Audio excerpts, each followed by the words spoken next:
ನಮಸ್ಕಾರ. Top 7 tips for stress management. ಸ್ಟ್ರೆಸ್ಸನ್ನು ಹೇಗೆ ಕಡಿಮೆ ಮಾಡ್ಕೋಬೇಕು ನ್ಯಾಚುರಲ್ ಆಗಿ, ಯಾವುದೇ ಆ್ಯಂಟಿ ಡಿಪ್ರೆಸೆಂಟ್, ಆ್ಯಂಟಿ ಎಂಸೈಟಿ, ಸ್ಲೀಪಿಂಗ್ ಪಿಲ್ ತೆಗೆದುಕೊಳ್ಳದೆ. ಎಲ್ಲರಿಗೂ ಗೊತ್ತು ಯೋಗ ಮೆಡಿಟೇಷನಿಂದ ಸ್ಟ್ರೆಸ್ ಕಡಿಮೆ ಆಗುತ್ತೆ ಅಂತ, ಬಟ್ ಎಲ್ಲರಿಗೂ ಸಮಯ ಅವಕಾಶ ಇರೋದಿಲ್ಲ.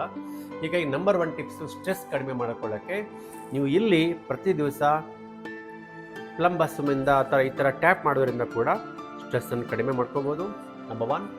ನಂಬರ್ 2, ಕೈಯಲ್ಲಿ PC6, ಹಾರ್ಟ್ 7, ಹಾರ್ಟ್ 5 ಈ ಥರ ಅಕ್ಯುಪ್ರೆಷರ್ ಮಾಡಿಕೊಂಡಾಗ 2ರಿಂದ 3 ನಿಮಿಷ ಒಂದೊಂದು ಪಾಯಿಂಟು ಸ್ಟ್ರೆಸ್ ಕಡಿಮೆ ಆಗುತ್ತೆ. ನಂಬರ್ 3, ನೀವು ರಾತ್ರಿ ಸರಿಯಾಗಿ ನಿದ್ರೆ ಮಾಡಿದಾಗ, ಬೆಳಿಗ್ಗೆ ಎಕ್ಸಸೈಸ್ ಮಾಡಿದಾಗ, ಸ್ಟ್ರೆಚಿಂಗು, ಯೋಗ ಈ ಥರ ಮಾಡಿದಾಗ ಆಟೋಮೆಟಿಕ್ಲಿ ಸ್ಟ್ರೆಸ್ ಕಡಿಮೆ ಆಗುತ್ತೆ.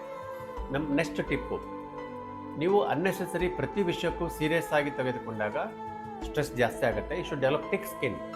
ಸೊ ಈ ಕಡೆ ಕೇಳಿ ಈ ಕಡೆ ಬಿಡೋದು, ಅಥವಾ don't take in your heart ಅಂತ ಹೇಳ್ತಾರಲ್ಲ, ಆ ಥರ ಮಾಡಿದಾಗ ಕೂಡ ಸ್ಟ್ರೆಸ್ ಕಡಿಮೆ ಆಗುತ್ತೆ. Next, if you fail to plan you plan to fail ಅಂತ. ಯಾವುದೇ ಪ್ಲ್ಯಾನಿಂಗ್ ಇಲ್ಲದೆ ಇದ್ದಾಗ ಸ್ಟ್ರೆಸ್ ಜಾಸ್ತಿ ಆಗುತ್ತೆ. ಅದಕ್ಕೆ ನಾವು ಹೇಳೋದು ಪ್ರತಿಯೊಂದನ್ನು ಪ್ಲ್ಯಾನ್ ಮಾಡಬೇಕು. ಮಾಡಿದಾಗ ಅದ್ರ ಪ್ರಕಾರ ಹೋದರೆ ಸ್ಟ್ರೆಸ್ಸು ಆಗುವ ಸಂಭವ ಕಡಿಮೆ ಇರುತ್ತೆ. ನೆಕ್ಸ್ಟು, ಎಲೆಕ್ಟ್ರೋ ಅಕ್ಯುಪಂಕ್ಚರು ಮತ್ತು ಈ ಕರಪ್ರಾಕ್ಟಿಕ್ಕಿಂದ ಬಾಡಿಯಲ್ಲಿ ಪೇನ್ ಕಡಿಮೆ ಆಗುತ್ತೆ. ಪೇನ್ ಕಡಿಮೆ ಆದ ತಕ್ಷಣ ಸ್ಟ್ರೆಸ್ ಕೂಡ ಕಡಿಮೆ ಆಗುತ್ತೆ.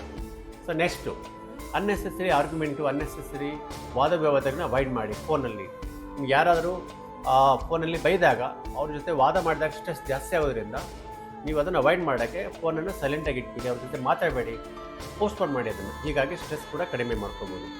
ನೆಕ್ಸ್ಟು, ನಾಳೆ ಬಗ್ಗೆ ಏನಾದರೂ ವರಿ ಇದ್ದರೆ, ಟೆನ್ಷನ್ ಇದ್ದರೆ ಅದನ್ನು ಬರೆದಿಟ್ಕೊಳ್ಳಿ, ತಲೆಯಿಂದ ಹೊರಗಡೆ ಹಾಕಿ. ಮತ್ತು ಭಾಳಷ್ಟು ಕಾಮಿಡಿ ಶೋಗಳನ್ನು ನೋಡಿ, ಮತ್ತು ಯಾರ ಜೊತೆ ಫ್ರೆಂಡ್ಸ್ ಜೊತೆ ಮಾತಾಡಿ, ನಿಮ್ಮ ಮನದಲ್ಲಿರುವ ಎಲ್ಲ ವಿಷಯಗಳನ್ನು ಹೊರಗಡೆ ಹಾಕಿದಾಗ ಕೂಡ ಸ್ಟ್ರೆಸ್ ಕಡಿಮೆ ಆಗುತ್ತೆ. ಇದು ಮತ್ತು ಕೆಲವೊಂದು ಹರ್ಬ್ಸ್ ಕೂಡ ಇರುತ್ತೆ ನಿಮಗೆ, ಆಯುರ್ವೇದಿಕ್ ಹರ್ಬ್ಸು ಅಥವಾ ಫಂಕ್ಷನಲ್ ಮೆಡಿಸಿನ್ ಹರ್ಬ್ಸ್ ಕೂಡ ನಿಮಗೆ ಸ್ಟ್ರೆಸ್ಸನ್ನು ಕಡಿಮೆ ಮಾಡುತ್ತೆ. ಇದು ನಮ್ಮ all time great stress relief or stress management tips. Thank you.